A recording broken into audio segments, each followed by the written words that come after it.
Continuamos en Cine Corto, el infinito universo del séptimo arte. En esta oportunidad tenemos el honor de tener en nuestro estudio al joven productor y distribuidor Edgar Roca.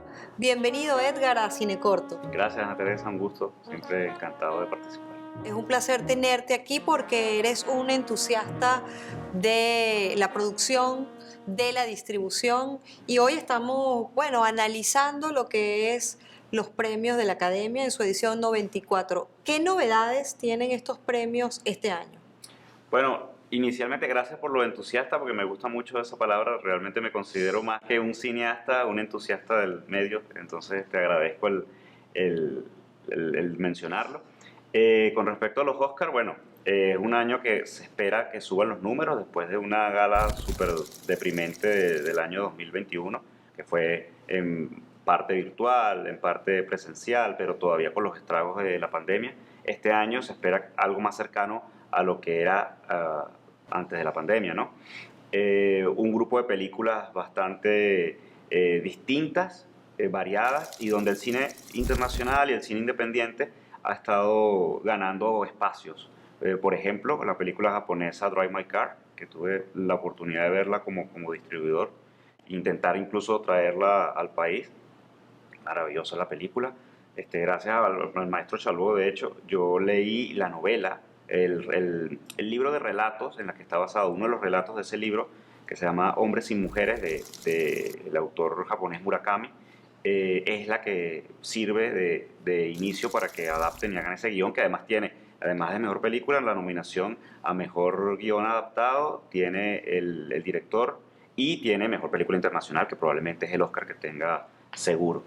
Y hay una danesa que trata un tema súper distinto. Tú dices, oye, esta película danesa se llama Flea, que es una animación que es documental y que trata una dinámica social, racial, un poco en la línea de la parte religiosa de los musulmanes y cómo el racismo o la homofobia juegan hoy en día un papel importante en las luchas sociales mundiales.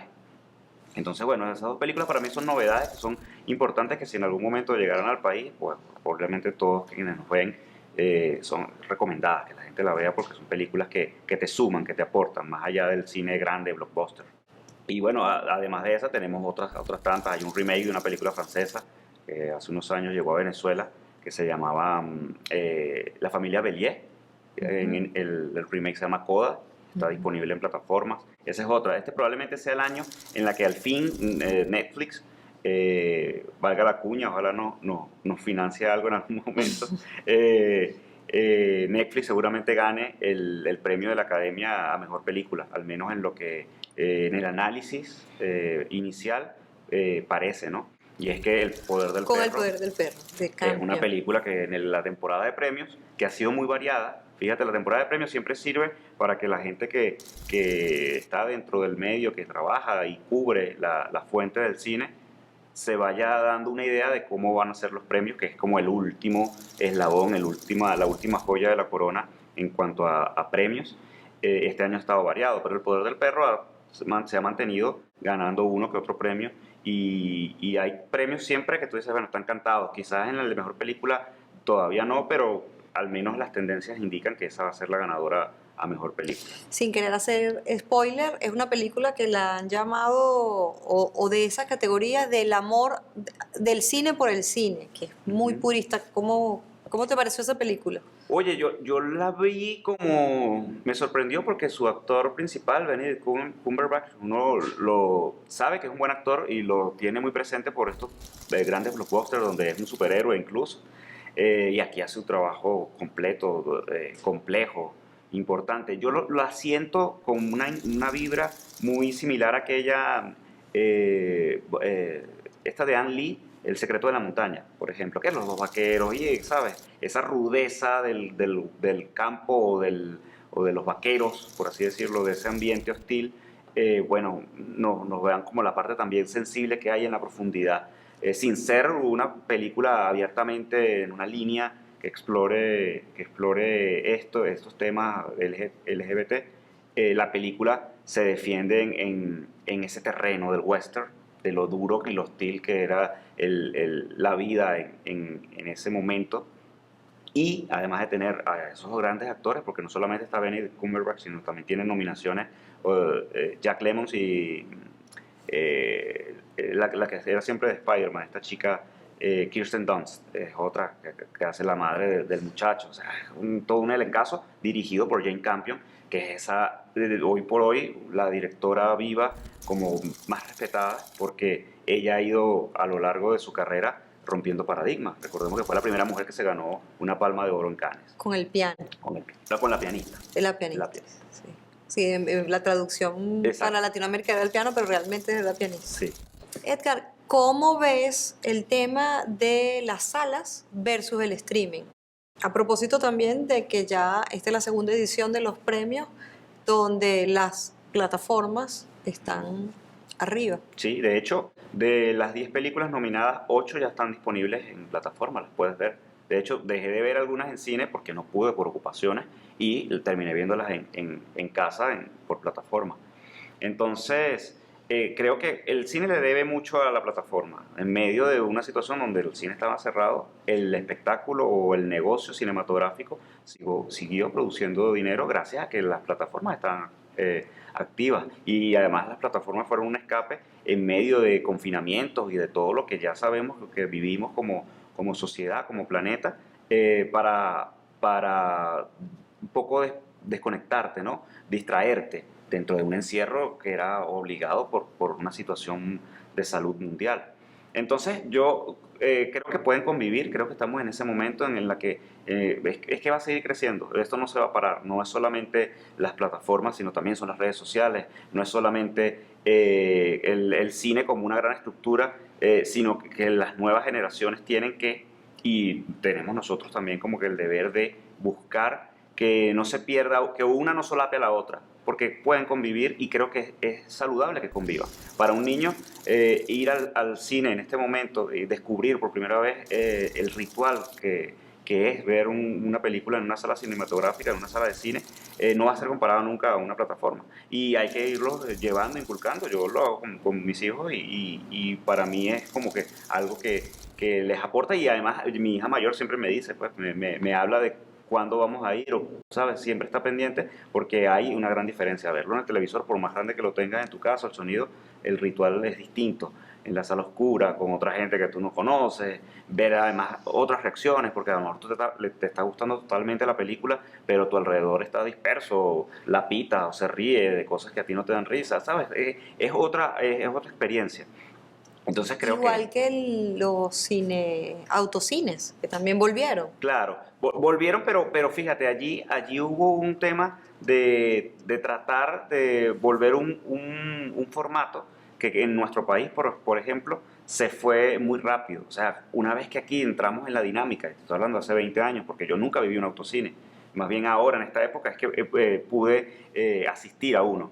Pero hace 20 años todos los autocines fueron eliminados, o sea, cerraron, porque la nueva dinámica, la nueva estructura de meter cines dentro de los centros comerciales se impuso en un país como el nuestro. En otros países como Argentina, como España, por hablarte de mercados de habla hispana, que todavía sobrevivía uno que otro autocine, en medio de la pandemia el autocine tuvo éxito. Acá tuvimos que empezar de cero porque lo habíamos destruido todo. Entonces, por supuesto, no funcionó porque ya el público ha perdido ¿cómo se dice? Ese gusto por ir y consumir de esa manera, ¿no? Por demás, las plataformas me parecen que nos salvan, que si no las puedes ver en el cine, pues ahí tienes una opción, y que si tú quieres ver una en el cine vas a hacer lo posible y lo imposible para verla en el cine. Entonces, creo que pueden convivir. ¿Cómo ves la producción audiovisual en términos generales, los retos que enfrenta Latinoamérica y Venezuela hoy? Para mí, el principal reto que tenemos es vernos entre nosotros. Eso es algo, y yo como venezolano lo trato con cuidado, porque entonces a veces nos hablan cuando tienes posibilidad de estar en un foro internacional y conversar sobre eso. Yo quiero verme lo menos Bolívar posible, porque obviamente a nosotros nos tachan porque tenemos una tradición histórica importante. Simón Bolívar es un prócer y alguien, y para el planeta grande, tan grande como Alejandro Magno o cualquier otro de la historia del planeta. Entonces, cuando los venezolanos hablamos de vernos entre nosotros, unificarnos como continente, nos llevan o al terreno político o al terreno pretencioso o al terreno de buscar unas glorias que ya no nos pertenecen. Y yo, para no caer en eso, explico que creo que lo que nos hace falta en Latinoamérica es que podamos ver más cine colombiano y que el colombiano vea más cine venezolano o ver más cine peruano o cine chileno y que los chilenos vean más cine venezolano porque estamos en el mismo continente y eso es lo que hace que haya un dinamismo del mercado, porque además somos 600 millones en Latinoamérica, no es que somos 20 millones o nada más los 30 millones que somos en Venezuela, somos un mercado más grande en realidad, que está todo transversalizado por el cine norteamericano. Que ojo, es un cine al que no critico, pues entiendo que paga las cuentas del negocio en macro, pero que siento que hace falta ahí una flexibilidad y que el cine latinoamericano pueda girar, pueda rotar por más mercados del que realmente puede. Porque tú dices, bueno, una película venezolana se estrena en Venezuela, pero después en qué otro país se estrena, cuando debería poderse ver fácilmente, al menos en Colombia o en Dominicana o en otros mercados ahí cercanos, pero no, obviamente todas esas carteleras, todos esos mercados están saturados del cine blockbuster, del cine comercial. Entonces, bueno, creo que ese es el principal reto, destrabar. Una vez que nosotros destrabemos el tema de distribución, de que las películas viajen y se vean más en nuestro... Y cuando hago así me refiero a Sudamérica, principalmente. Que tenemos Brasil, que es un gran monstruo, por ejemplo, y tú no, lo tienes al lado, y es como Brasil, es como otro planeta, porque además es otro idioma, y se sale un poco de la misma dinámica de Latinoamérica, pero cuando ves una película brasileña, tú te empatizas porque tiene favelas, tiene realidades sociales que se parecen o nos parecemos entre todos. Entonces, fíjate, son cosas que captarían o haría que empaticemos más y que avancemos, que conectemos con esos otros cines, porque son la misma gente de algún modo y no pasa porque no hemos hecho ese trabajo. Más intercambio regional, dirías tú, Sí, más en intercambio Latinoamérica. regional, sí. ¿Cuál crees que son las características estéticas y discursivas de este momento en el cine? Yo siento que incluso ya quitándome el sombrero de distribuidor o de productor, hablándote como realizador, creo que para mí va muy de la mano con el entusiasmo y con la velocidad. Porque tienes hoy en día gente que prefiere un influencer de redes sociales, lo ven 1 millón de personas, y tu película que duraste años haciéndola y trabajándola, la ven 10.000 personas. Entonces eso te invita a que entiendas que hay también unos símbolos, unas maneras que están cambiando y que hay un público que también quiere eso, pues le interesa esa facilidad o esa rapidez que puedes ver en redes sociales. Entonces creo que el cine hoy en día estéticamente está empezando a influenciarse aún más por la dinámica virtual, por ejemplo. Yo estoy por estrenar una película donde buena parte de la película realmente se salva porque la terminamos en pandemia y utilizamos el recurso de las llamadas, las videollamadas por Zoom para poder avanzar y completar las historias. Entonces, creo que eso lo estamos viendo cada vez más y estamos estéticamente y discursivamente llevándonos por esa línea de la virtualidad, por esa línea millennial de cierta manera, que es de esta época, pues que cada época o cada estética responde a su época, creo yo. No podemos esperar que en este momento regresemos al renacimiento, a la estética renacentista, porque esa la estudiamos, la entendemos, la valoramos, pero no es la estética que predomina en nuestra actualidad. Entonces, bueno, por allí creo yo que van los tiros en cuanto a discurso y a estética. Edgar, ¿cómo se llama tu película, la que me estás comentando que vas a estrenar? Se llama Tres un multitud, cuatro es un desastre. Es una comedia romántica LGBTI que aborda además un tema que para nuestra sociedad creo yo que es importante y tratarlo desde la comedia no es una manera de burlarnos ni mucho menos, sino de dar golpes claros de que hay allí una dinámica que debemos explorar como sociedad, porque hay otros países en el mismo continente, por ejemplo, que ya ha pasado, ha trascendido esa discusión. Hay cosas que ni siquiera están en discusión y aquí todavía son o un tabú o un tema de conversación, de discusión. Entonces, es por allí la búsqueda con la película. Edgar, te propongo que veamos el siguiente cortometraje, The Long Goodbye. Está nominado como mejor cortometraje de ficción en esta edición de los premios Oscar. Es un cortometraje británico de Anei Kaira del 2020.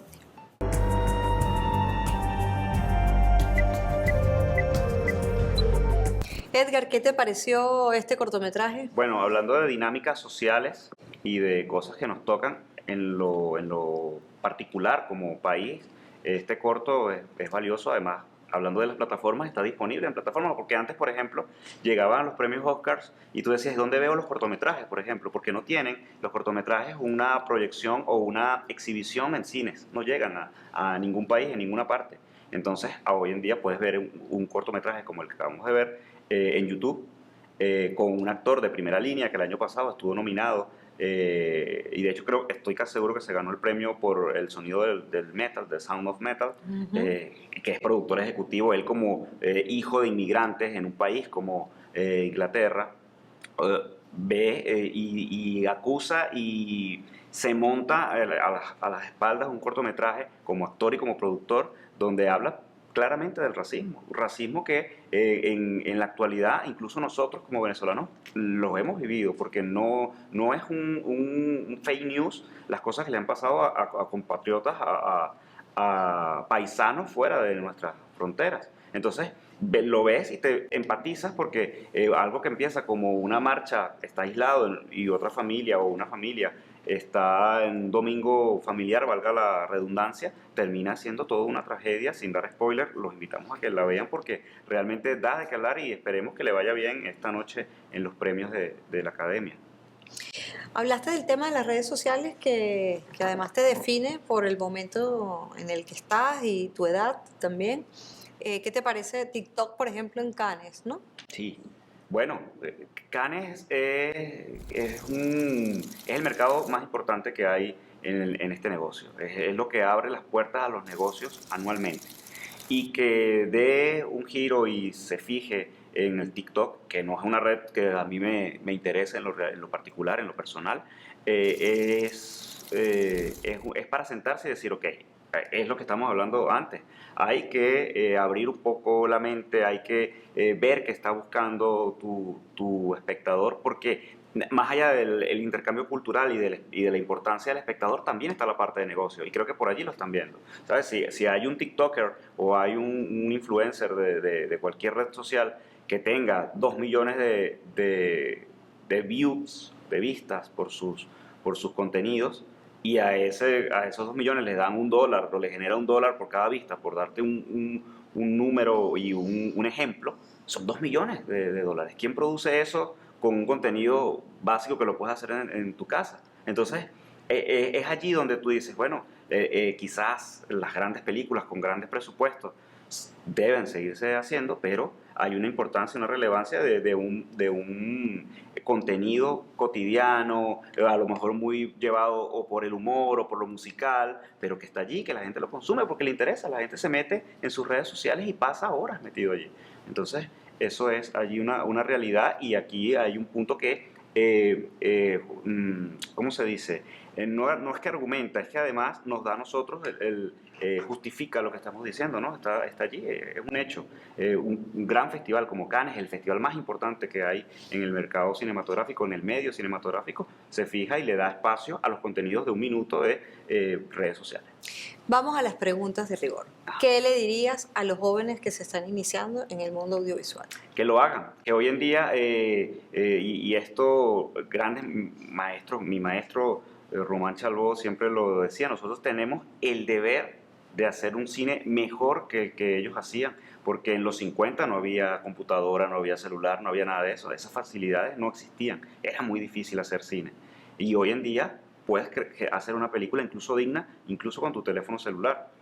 aunque haya un choque de generaciones, aunque haya una parte, un sector que no acepte esto, es una realidad. Grandes realizadores, tipos como Steven Soderbergh, que se ha ganado Oscar, que ha hecho películas, esta serie de los estafadores, Once Eleven y muchas más, ha hecho 3 películas con celulares, con una marca en particular. Y así como él, otros tipos y grandes cineastas de autor lo han hecho también. Entonces, está todo más globalizado, todo más democrático. Entonces, la gente lo que tiene es que primero crear una historia y después lanzarse. No tienes nada que perder. Y yo siempre lo digo, eso es muy valioso, porque está permitido fallar. Uno puede fallar. No hay ningún problema con fallar. Entonces, háganlo, porque cuando uno falla, uno aprende también. De hecho, la mayoría del tiempo uno falla, en realidad. Si tú lo analizas, y yo lo digo pues, desde hace un tiempo, porque me marcó ese momento, lo digo mucho en entrevistas cuando hablamos sobre esto. Hay como una carga en la sociedad que parece que es imposible fallar, no se debe fallar. Y lo vemos hasta en los niños. Mi hija mayor me ha llegado a decir, o sea, frustrada, que nosotros los adultos no fallamos. Y yo le digo que es mentira. Que está bien que falle, que no, porque está aprendiendo a leer, aprendiendo a escribir, y entonces se frustra cuando las cosas no le salen bien. Le digo, no, tranquila, no pasa nada, porque yo también me equivoco a diario y muchísimo. Entonces, lo mismo pasa con el cine y con la gente que está comenzando. Tiene que lanzarse y hacerlo, porque si te quedas en tu película en la cabeza, nunca vas a poder validar, y es eso, validar que a alguien le guste o no le guste. Y si no le gusta, tú dices, bueno, no le gustó esto, yo tengo que mejorar y formarme en esto. Creo que también la formación es muy importante. Entonces, por eso, ese es como mi llamado a la gente que viene, a la generación que viene detrás de mí, además. ¿Qué te inspira? A mí mis hijos me inspiran totalmente, y me inspira el hacer posible las cosas. Es como un reto de, vamos a hacerlo, porque cuando las cosas se ven complicadas, tienes que tratar de hacerlo, llevarlo a que sea posible. O sea, eso para mí es algo que me motiva, que me inspira, que la gente crea muy difícil algo que a veces las trabas están en la mente de uno, ¿no? Entonces, a veces también me analizo y digo, bueno, a veces uno se ve un poquito, ¿cómo llamarlo? Como de autoayuda, pero no es así. Cuando lo analizas, te das cuenta que es eso, que es lanzarse, que es atreverse, que es hacer lo posible, que es buscar que se haga posible, y de allí salen siempre buenas cosas. ¿Alguna película o escena de una película que te haya dejado reflexionando mucho tiempo? Siempre hablo de una película francesa del año 59 de François Truffaut, que de hecho tuve la posibilidad de verla en cine restaurada en 4K, gracias al gobierno francés, que hizo una proyección en nuestro país, donde yo además fui el enlace para que eso pasara. Se llama Los 400 golpes, que es algo a lo que yo creo que también nosotros en algún momento vamos a llegar a esa discusión. Ojalá sea más temprano que tarde, porque hay muchos contenidos que se están perdiendo. Hay un gran cine venezolano de los 70, de los 80, que por un tema de conservación, por un tema de restauración, lo estamos perdiendo, y que sería importante tenerlo digitalizado, que haya más acceso a que la juventud pueda ver un cine, porque yo he dado clases en salones con 70 personas y que no saben qué es Araya, o que no han visto ni una película del maestro Román, por ejemplo, y se lo llevaba yo al salón para que el maestro hablara de su carrera, porque eso creo yo que es importante, que no se pierda el que la gente sepa de dónde venimos y a dónde vamos también. ¿Un libro indispensable? Oye, eso es una tremenda pregunta. Este, bueno, voy a decir porque es un libro que me impactó, de Ursula Pietri. Lo leí gracias al maestro Román, que se llama La isla de Robinson, que es una biografía novelada De Simón sobre Simón Rodríguez. Rodríguez. Increíble. Increíble, sí. Eso es para la audiencia que nos ve, si tienen la posibilidad de leerlo. La vida de Simón Rodríguez es apasionante. Aparte Digna de hacer un... Sí, yo no conocía su vida hasta que ese fue mi primer acercamiento a la vida de Simón Rodríguez, y se lo agradezco también, como muchas cosas, eternamente al maestro, porque esa novela escrita por Ursula Pietri desde la óptica más imparcial, pero con el amor también más grande del mundo, tú ves allí donde vemos un ser humano, vives la vida de Simón Rodríguez en ese libro, y eso para mí es de cabecera. Un libro, podría decir también libros de cine, el cine según Hitchcock, que Truffaut es el creador del libro y que además es un cineasta que a mí me gusta mucho, pero yo creo que ese me encantaría incluso que se hiciera en cine, porque es una novelada, una biografía novelada de alguien que Uslar Pietri no conoció a Simón Rodríguez. Entonces tú ves la capacidad de ese escritor, que además es venezolano, sobre un personaje que es muy importante y que a veces quizás lo olvidamos un poco, ¿no? Pero que es muy importante para la historia local. ¿Un guionista o guionista mujer? Un guionista, José Ignacio Cabrujas, que trabajó con el maestro para mí. Es una referencia. O sea, yo primero leí tanto obras como guiones que conseguía en una biblioteca donde trabajaba hace por lo menos 15 años de Cabrujas, y después conocer al maestro Chalbó, que trabajó directamente con él, y ver pues trabajos de ellos para mí es una referencia, un guionista referente. Edgar, un mensaje final para esos jóvenes con inquietud de crear audiovisual. Bueno, mi mensaje siempre va a ser que lo hagan, que se lancen, que no tengan miedo, no tengan miedo a fallar. Fallar es parte de la vida y aprendemos muchísimo si fallamos. Y si no, pues todo será una fiesta. Entonces hay que estar siempre casado con sus sueños, comprometido con los sueños que uno tiene y buscar la manera de lograrlos. Creo que ese es el mensaje que yo, como alguien que ha vivido 15 años de su vida buscando hacer cine, vivir del cine y mantenerse en el cine, puede darles en este momento. ¿Cómo va el rodaje de Muñequita Linda ya para terminar? Bueno, vamos casi hacia la mitad ya. Vamos ahí contra viento y marea, remando y lográndolo, con un equipo que está lleno de amor, que está casado y comprometido con la película desde hace 4 años y que, bueno, es ahora donde está haciéndose posible, rodándose, y todos estamos enfocados en eso, en que salga, y creemos que va a ser una fiesta el momento en que la estrenemos, porque además es una película del gran maestro del cine nacional, el único director que tiene más de 20 películas estrenadas en este país, el único director al que un festival clase A le ha hecho una retrospectiva de su cine, que en los años 80 en San Sebastián al maestro le hicieron una retrospectiva de su cine, el único cineasta venezolano que en menos de un año ha llegado a estrenar 3 películas, las dirigió y las estrenó en un lapso de tiempo corto, a finales de los 70, nadie ha podido igualar eso, superarlo. Pasarán años para que eso pueda pasar, y bueno, es un referente, esta es una película llena de eso. Es muy emocionante, Edgar, que estemos en este momento por estrenar películas, por producir una nueva película del maestro Román, y de verdad, en Cinecorto estamos muy agradecidos, todo el equipo de producción, por tu presencia, por lo que le has dejado también al cine en lo que ha sido la difusión del cine internacional y del cine venezolano. Muchísimas gracias por acompañarnos. Siempre la verdad. Espero que hayan disfrutado el contenido de este programa de Cine Corto, el infinito universo del séptimo arte. Recuerda seguirnos a través de nuestras redes sociales @ViveTVOficial por Instagram y Vive Televisión por Facebook. Nos vemos el próximo domingo.